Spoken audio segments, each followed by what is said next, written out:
ভারতের শ্রমিক শ্রেণীর উত্থান, শ্রমিক আন্দোলন, শ্রমিক ধর্মঘট এবং সেই শ্রমিক আন্দোলনের সাথে ভারতের স্বাধীনতা সংগ্রাম ও বামপন্থী রাজনীতির জনপ্রিয়তা, এই নিয়েই আজকে তোমাদের সাথে আমার আলোচনা। শ্রমিক শ্রেণীর কথা বলতে গেলে আমরা জানি ভারতবর্ষে মূলত ঊনবিংশ শতাব্দীর দ্বিতীয়ার্ধে যখন উপযোগবাদী কিছু শিল্প এবং কলকারখানা, রেল ব্যবস্থার প্রবর্তন, ডাক ও তার বিভাগ, এই ধরনের কিছু উপযোগবাদী শিল্পের উত্থান ঘটেছিল, সেই উত্থানের সাথে ভারতবর্ষে শ্রমিক শ্রেণীর উত্থান সংগঠিত হতে শুরু করে। যদিও এই শ্রমিক শ্রেণী সেই অর্থে সংগঠিত ছিল না, তাদের মধ্যে কোনো সংহতি ছিল না। মূলত শ্রমিক শ্রেণী বলতে আমরা যে সামাজিক শ্রেণী হিসেবে শ্রমিক শ্রেণীকে চিহ্নিত করি, সেই শ্রমিক শ্রেণীর উত্থান হয়েছিল মূলত প্রথম বিশ্বযুদ্ধের পর এবং খুব সীমাবদ্ধ অঞ্চলে, সীমিত অঞ্চলে শ্রমিক শ্রেণীর উত্থান সংগঠিত হয়েছিল এবং সেই শিল্পগুলি মূলত ছিল বাগিচা শিল্প, তুলা শিল্প, কার্পাস শিল্প, চট শিল্প, বাগিচা শিল্প, কফি শিল্প, তুলা শিল্প এবং রেল প্রবর্তনের ফলে রেলের কিছু সামগ্রী নির্মাণের জন্যেও বিভিন্ন ধরনের রেলের কল কারখানা তৈরি হয়েছে। আর এই সমস্ত কলকারখানার মধ্যে দিয়ে যারা সামাজিকভাবে শ্রেণীগত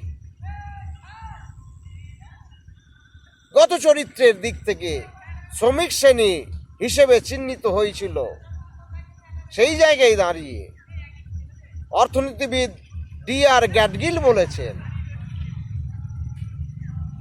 গ্রামীণ সমাজের সর্বশান্ত কৃষক, পেশাহীন কারিগর, মজুর এবং ভূমিহীন ক্ষেত মজুর, যারা বিভিন্ন কারণে গ্রাম থেকে শহরে চলে এসেছিল, তাদের মধ্যে দিয়েই তৈরি হয়েছিল ভারতের শ্রমিক শ্রেণী। এই শ্রমিক শ্রেণীর উত্থানের পিছনে বেশ কিছু কারণ আমরা আলোচনা করতে পারি।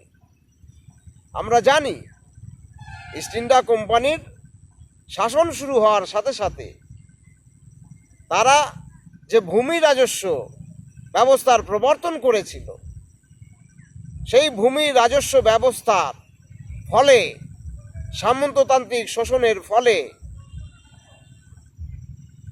যে সমস্ত কৃষকেরা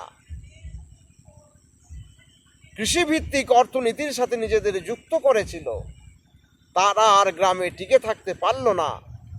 তারা চলে এলো শহরে, যেখানে যেখানে কলকারখানা বা শ্রমজীবী মানুষের প্রয়োজন ছিল, সেইখানে তারা এসে গ্রামের কৃষক শহরের শ্রমিকে পরিণত হলো।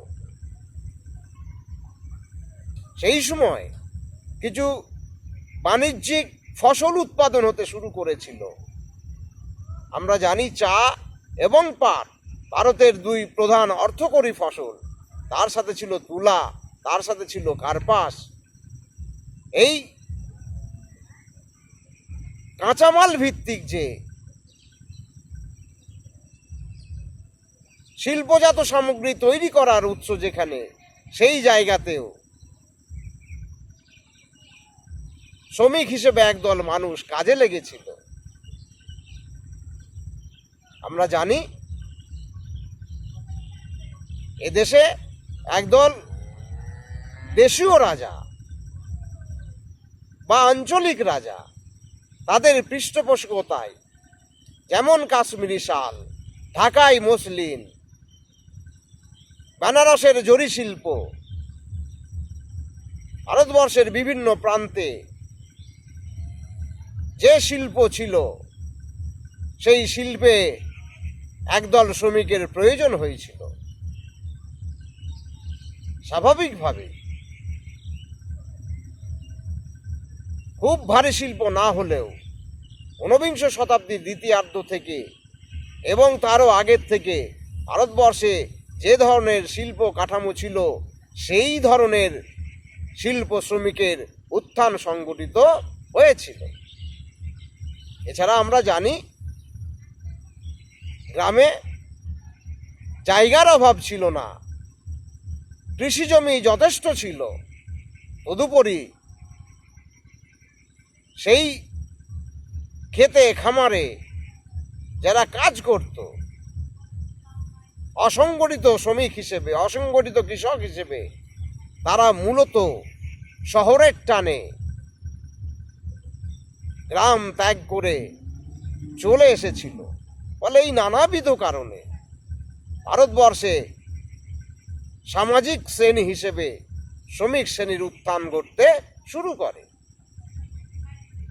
কিন্তু আমাদের মনে রাখতে হবে, ইংল্যান্ডের শিল্প বিপ্লবের ফলে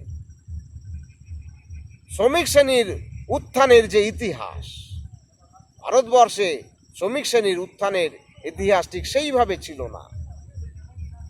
শ্রমিক শ্রেণীর সাথে কলকারখানার মালিক, তাদের সরাসরি সম্পর্ক ছিল না। মূলত একদল মধ্যস্বত্বভোগী সর্দার অথবা মিস্ত্রি নামে পরিচিত, অথবা যারা ঠিকা শ্রমিক সরবরাহ করে, তাদের মধ্যে দিয়ে কলকারখানার মালিকের সাথে এই সমস্ত শ্রমিকদের সম্পর্ক তৈরি হয়েছিল। যাই হোক, এই যে শ্রমিক শ্রেণীর উত্থান, প্রকৃতিগতভাবে মূলত এরা শহরে এসে থাকলেও দীর্ঘদিন ধরে গ্রামে থাকা এই মানুষগুলো কখনো গ্রামের সাথে নিজেদের সম্পর্ক ছেদ করতে পারেনি। তারা দ্বৈত অবস্থায় ছিল, কখনো কলকারখানায় কাজ করেছে, তো কখনো শহর থেকে চলে গিয়ে গ্রামে গেছে, সেখানে কৃষি জমিতে কাজ করেছে। এই দ্বৈত সত্তা নিয়ে তারা তাদের যে শ্রমিক শ্রেণীর উত্থান সংহতি রূপে গড়ে ওঠার কথা ছিল, সেই অর্থে ভারতবর্ষে প্রাথমিক পর্বে শ্রমিক শ্রেণীর, সংগঠিত শ্রমিক শ্রেণীর খুব একটা উত্থান হয়নি। বরং কিছু কিছু ক্ষেত্রে, যা আগে আমরা বললাম, খনিজ শিল্প, বাগিচা শিল্প, তুলা শিল্প, চট শিল্প, এর বাইরে হাজার হাজার যে অসংগঠিত শিল্প, যারা বন্দরে কাজ করত, যারা বাজারে কাজ করত, অথবা বিভিন্ন ভাটাই কাজ করত ঠিকাদারি সর্দারদের নেতৃত্বে, তারা ছিল মূলত অসংগঠিত। যাই হোক, ঔপনিবেশিক রাষ্ট্র ব্যবস্থার অধীন হওয়ার ফলে ভারতবর্ষে শ্রমিক শ্রেণীর যে সংহতি রূপ, সেই সংহতি রূপ আমরা প্রাথমিক পর্বে দেখতে পাইনি। মূলত প্রথম বিশ্বযুদ্ধের পর বা যুদ্ধ চলাকালীন একটু একটু করে ভারতবর্ষের শ্রমিক শ্রেণী বলতে আমরা যা বুঝি, সেই শ্রমিক শ্রেণী যা এতদিন ধীর গতিতে এগোচ্ছিল, সেই স্লথ গতি সেই মন্থর গতির পরিবর্তে দ্রুত গতিতে শ্রমিক শ্রেণীর উত্থান সংগঠিত হতে শুরু করল। এবং আমরা জানি প্রথম বিশ্বযুদ্ধের আগে আগে ঔপনিবেশিক রাষ্ট্রের কায়েমি স্বার্থে যে শ্রমিক শ্রেণীর উত্থান ঘটেছিল প্রথম বিশ্বযুদ্ধ চলাকালীন, তা আবার মন্থর হয়ে পড়ে প্রথম বিশ্বযুদ্ধের পর, আবার তার গতি বৃদ্ধি পায়। সেই জায়গায় দাঁড়িয়ে আমরা দেখব 1917 সালে গুজরাটের যে আমেদাবাদ, সেই আমেদাবাদে বস্ত্রশিল্পের যে শ্রমজীবী সম্প্রদায়, তারা প্রথম শ্রমিক ধর্মঘট শুরু করেছিল 1917 সালে প্রথম বিশ্বযুদ্ধ চলাকালে। 1918 সালে আমরা দেখেছি মহাত্মা গান্ধীর নেতৃত্বে আমেদাবাদের শ্রমিকদের নিয়ে তিনি এক সফল শ্রমিক আন্দোলন সংগঠিত করেছিলেন। আমরা দেখব 1920 সালের মধ্যে প্রায় সারা ভারতবর্ষে 450টি শ্রমিক ধর্মঘট সংগঠিত হয়। এইভাবে শ্রমজীবী সম্প্রদায়ের একটি অংশ, শ্রমিক শ্রেণী, মূলত এই আন্দোলনে যুক্ত হয়ে পড়েছিল মজুরির দাবিতে, 8 ঘন্টার কাজের দাবিতে। কারণ সময়ের কোনো বাধা নিষেধ ছিল না। মালিক পক্ষ যতক্ষণ পারত তাদেরকে দিয়ে এক ধরনের বিনা পারিশ্রমিকে পরিশ্রম করাতে বাধ্য করত। তাদের যে জীবন যাপন, অস্বাস্থ্যকর পরিবেশ, সেই অস্বাস্থ্যকর পরিবেশের হাত থেকে মুক্তি পাওয়াও ছিল তাদের আন্দোলনের অন্যতম দাবি। তাদের দাবি ছিল শ্রমিক ইউনিয়নের মধ্যে দিয়ে এক সংহতিপূর্ণ শ্রমিক শ্রেণী কিভাবে সারা ভারতবর্ষে সংগঠিত করা যায়, সেই দাবি দেওয়াও ছিল এই সমস্ত শ্রমিক আন্দোলন এবং সংগঠনের ধর্মঘটের লক্ষ্য। আমরা দেখব মাদ্রাজে 1918 সালে বিপি ওয়াদিয়ার নেতৃত্বে মাদ্রাজ লেবার ইউনিয়ন ছিল ভারতের প্রথম শ্রমিক সংগঠন। এর আগে যে শ্রমিক আন্দোলনগুলো হয়েছিল, সেই আন্দোলনগুলো নিঃসন্দেহে ছিল স্বতঃস্ফূর্ত কিন্তু অসংগঠিত। সেখানে কোনো শৃঙ্খলিত শ্রমিক ধর্মঘট সেইগুলিকে বলা যায় না। কারণ শ্রমিক ধর্মঘটকে সঠিক পথে পরিচালিত করতে গেলে, শৃঙ্খলিত করতে গেলে প্রয়োজন হয় শ্রমিক সংগঠনের। আমরা দেখব 1918 সালে বিপি ওয়াদিয়ার নেতৃত্বে মাদ্রাজ লেবার ইউনিয়ন তৈরি হয়েছিল, যা ছিল ভারতের প্রথম শ্রমিক সংগঠন। 1919 সালে আমেদাবাদে বস্ত্রশিল্প, টেক্সটাইল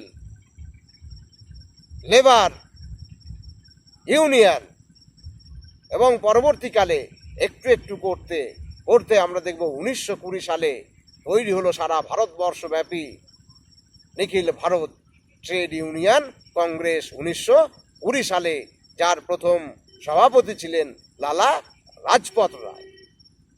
এখানে বিপি যোশী, এস.এ. ডাঙ্গে, বালগঙ্গাধর তিলক, এদের উদ্যোগে 1920 সালে তৈরি হয়েছিল all India trade union Congress. এবং এই কংগ্রেসের প্রথম সভায়, যা বোম্বাইয়ে সংগঠিত হয়েছিল, সেখানে লালা লাজপত রায় শ্রমিক শ্রেণীর এই দুর্দশার জন্য মূলত ধনতান্ত্রিক অর্থনীতিকে দায়ী করেছিলেন এবং সেই ধনতন্ত্রের যে শোষণ, তার হাত থেকে মুক্তির জন্য লালা লাজপত রায় সমাজতন্ত্রের কথা বলেছিলেন। এইভাবে প্রথম বিশ্বযুদ্ধের প্রাক্কাল থেকে শুরু করে 1920 সাল পর্যন্ত আমরা দেখব শ্রমিক শ্রেণীর মধ্যে একটা পেশাদারি যে সংগঠন, সামাজিক শ্রেণী হিসেবে শ্রমিক শ্রেণী বলতে আমরা যা বুঝি সেটা সংগঠিত হলো 1920 সালে। পরবর্তীকালে নানা ঘাত প্রতিঘাতে নীতি এবং কর্মপদ্ধতি নিয়ে এই NITUC থেকে অখিল ভারত ট্রেড ইউনিয়ন থেকেও বামপন্থীরা আরও অন্য ধরনের সংগঠন তৈরি করেছিলেন শ্রমিক শ্রেণীর স্বার্থে। এইভাবে 1930 সালে, 1931 সালে, 33 সালে আমরা দেখব ক্রমাগত শ্রমিক শ্রেণীর উন্নতির জন্য নানাবিধ সারা ভারতবর্ষের বিভিন্ন দিকে শ্রমিক সংগঠন তৈরি হতে শুরু করে। এরপর 1930 সালে মহাত্মা গান্ধীর নেতৃত্বে যে আইন অমান্য আন্দোলন, সেই আইন অমান্য আন্দোলনে শ্রমিক শ্রেণীর ভূমিকা ছিল নিঃসন্দেহে অবাক করার মতো। ভারতের স্বাধীনতা সংগ্রামের যে জাতীয় আন্দোলন, সেই জাতীয় আন্দোলনে আমরা কৃষক বিদ্রোহ পড়তে গিয়ে যেমন দেখেছি কৃষকরা এই ধরনের গণ আন্দোলনে যুক্ত হয়ে স্বাধীনতা সংগ্রামে সামিল হয়েছিল, ভারতের এই উদীয়মান শ্রমিক শ্রেণীও মহাত্মা গান্ধীর নেতৃত্বে যে আইন অমান্য আন্দোলন হয়েছিল, সেই আন্দোলনগুলিতেও শ্রমিক শ্রেণীর উপস্থিতি ভারতের স্বাধীনতা সংগ্রামকে আরও উজ্জীবিত করেছিল। কিন্তু দুর্ভাগ্যবশত 1934 সালে আইন অমান্য আন্দোলন প্রত্যাহার করার পরে এই নবজাগ্রত শ্রমিক শ্রেণী, যুব সমাজ সকলের মধ্যেই একটা হতাশা তৈরি হয়।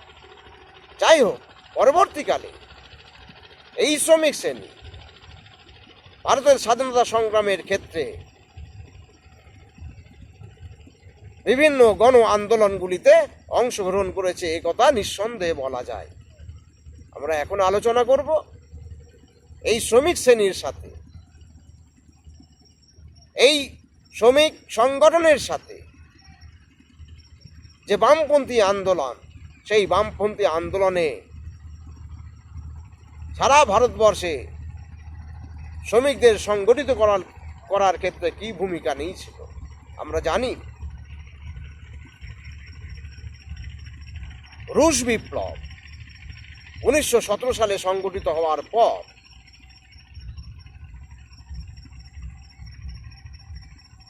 নরেন্দ্রনাথ ভট্টাচার্য 1915 সালে রাসবিহারী বোস যেমন ভারতবর্ষ ত্যাগ করেছিলেন, ঠিক সেই রকম নরেন্দ্রনাথ ভট্টাচার্য দেশ ত্যাগ করে বিভিন্ন দেশ ঘুরতে ঘুরতে তিনি লেনিনের আহ্বানে সোভিয়েত ইউনিয়নে উপস্থিত হন এবং সেখানে বিভিন্ন ধরনের সংগঠনের সাথে যুক্ত হন। আর ইতিমধ্যে 1925 সালে সিংরাভেল্লু চেকটিয়া, এস.এ. ডাঙ্গে, মুজাফর আহমেদ, P.C. যোশী এদের নেতৃত্বে প্রথম তৈরি হলো ভারতের কমিউনিস্ট পার্টি।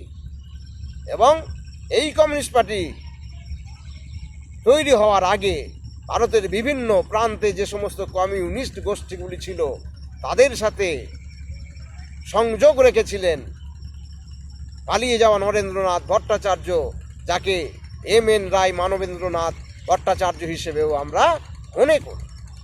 বিদেশের মাটিতেই এই নরেন্দ্রনাথ ভট্টাচার্য হয়েছিলেন মানবেন্দ্রনাথ ভট্টাচার্য। আমরা দেখব তার আগে ভারতবর্ষের মাটি থেকে অবনী রায়, মাদাম কামা, লালা হরদয়াল প্রমুখের মধ্যে দিয়ে ভারতবর্ষে ইতিমধ্যে এক বামপন্থী ঝোঁক শুরু হয় এবং 1917 সালে যখন বলশেভিক বিপ্লব হয়, বিপিনচন্দ্র পালের নেতৃত্বে কলেজ স্কোয়ারে সেই নবজাগ্রত শ্রমজীবী সম্প্রদায়ের যে সরকার তাকে স্বাগত জানিয়েছিলেন, তাকে অভিনন্দন জানিয়েছিলেন। এবং পরবর্তীকালে মূলত সুব্রম আয়ার যে অভিযোগ করেছিলেন ভারতে শ্রমিক শ্রেণীর জন্য একদিকে যেমন সরকারের শোষণ, অন্যদিকে কংগ্রেসের একটা নিষ্ক্রিয় মানসিকতা এই শ্রমজীবী মানুষকে দেরিতে হলেও অতি দ্রুত বামপন্থী আন্দোলনের দিকে নিয়ে যেতে বাধ্য করেছিল। বামপন্থী আন্দোলন শুধু ভারতের স্বাধীনতা সংগ্রাম, পূর্ণ স্বাধীনতা সংগ্রামের কথা বলেছিলেন তা নয়, সেই রাজনৈতিক দাবি দেওয়ার পাশাপাশি অর্থনৈতিক দাবি, সামাজিক দাবি, এই আর্থসামাজিক দাবির যে প্রেক্ষাপট তৈরি করতে পেরেছিলেন, যে প্রেক্ষাপটে মুক্তি ছিল শ্রমজীবী মানুষের, সেই জায়গা থেকে সর্বভারতীয় মঞ্চ হিসেবে একদিকে মহাত্মা গান্ধীর উদাসীনতা আর অন্যদিকে আর্থসামাজিক পরিবর্তনের যে দাবি দেওয়া, সেই জায়গায় দাঁড়িয়ে ভারতের শ্রমিক আন্দোলনের ক্ষেত্রে বামপন্থী রাজনীতি একটা গুরুত্বপূর্ণ ভূমিকা নিয়েছিল। 1928 সাল ভারতবর্ষের বিভিন্ন প্রান্তে, বোম্বাই, যুক্তরাজ্য, বাংলা, বিহার তৈরি হলো ওয়ার্কার্স অ্যান্ড পিজেন্টস পার্টি। তাদেরও যে কর্মসূচি, সেই কর্মসূচিতে বামপন্থী রাজনীতি, সমাজতান্ত্রিক দর্শন তারা প্রচার করতে শুরু করেছিল। সমাজতান্ত্রিক দর্শন প্রচারের ক্ষেত্রে আমরা দেখব বাংলায় মুজাফফর আহমেদের গণবাণী, কাজী নজরুল ইসলামের লাঙল ছাড়াও Singaravelu Chettiar, labour union gazette, Kirti, Inquilab প্রভৃতি মুখপত্র এবং পত্র পুস্তিকা, পত্র এবং পত্রিকার মধ্যে দিয়ে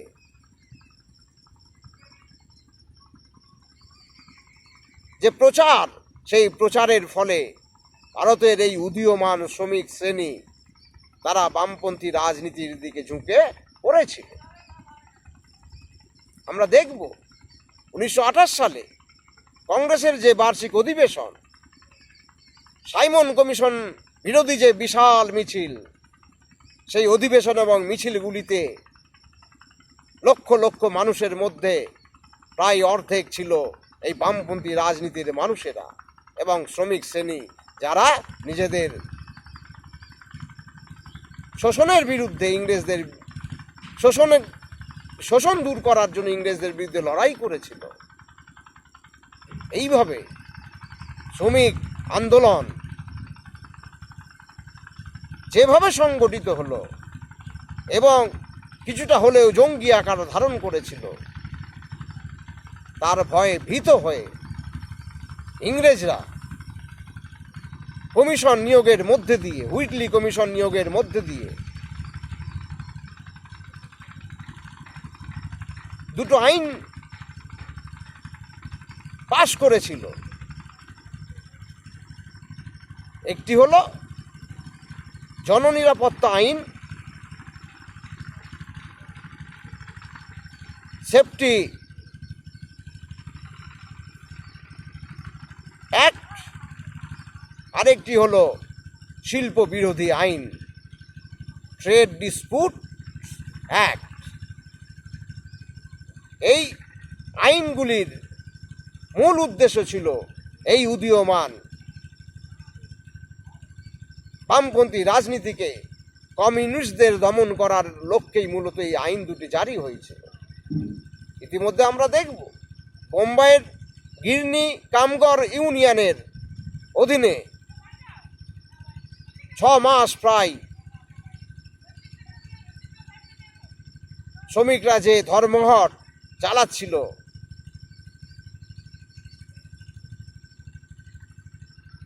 সেই ধর্মঘটেও শ্রমিক শ্রেণী এবং বামপন্থীদের মিলিত প্রচেষ্টা ইংরেজরা ভীত হয়ে পড়ে এবং ধরপাকড় শুরু করে দেয়।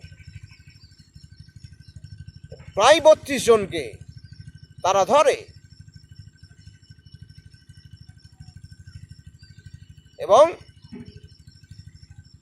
দীর্ঘদিন মামলা চলার পর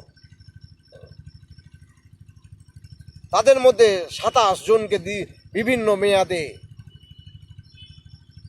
কারাবন্দী করা হয়। এই 32 জনের মধ্যে আবার 4 জন ছিলেন বিদেশি, তার মধ্যে ব্র্যাডলি, বেঞ্জামিন, লেস্টার, হাচিনসন। এই গ্রেপ্তার এবং বিভিন্ন মেয়াদে কারাদণ্ড দেওয়ার যে বর্বরোচিত ব্যবস্থা ইংরেজরা করেছিল, যেখানে ইংল্যান্ডের লেবার দল এক ধরনের এই রায়কে, এই মামলার রায়কে জুডিশিয়াল স্ক্যান্ডাল বলে অভিহিত করেছিলেন। এই যে কমিউনিস্টদের দমন, বামপন্থী আন্দোলনকে ধ্বংস করার নিমিত্ত দুটো আইন জারি করা এবং সেই আইনের মধ্যে দিয়ে শ্রমিক শ্রেণীকে সংহতি করার জন্য, মজবুত করার জন্য, ঐক্যবদ্ধ করার জন্য যারা লড়াই করছিলেন, আন্দোলন করছিলেন, তাদের ধরপাকড় করে তাদের বিভিন্ন মেয়াদে কারাবন্দী করা হলো, শাস্তি দেওয়া হলো। এই মামলাকেই বলা হয় মিরাট ষড়যন্ত্র মামলা।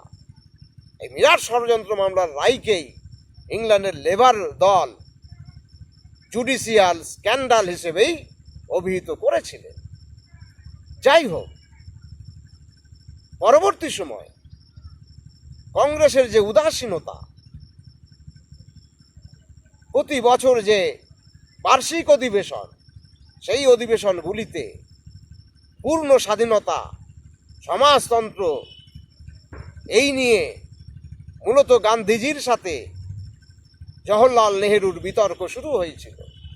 জওহরলাল নেহেরু যখন এই শ্রমজীবী মানুষ শ্রমিক আন্দোলনের মধ্যে দিয়ে সমাজতন্ত্রের কথা বলেছিলেন, গান্ধীজি তার বিরুদ্ধে মত দিয়ে বলেছিলেন, এ পথ জহরের পথ, এ পথ আমার পথ নয়।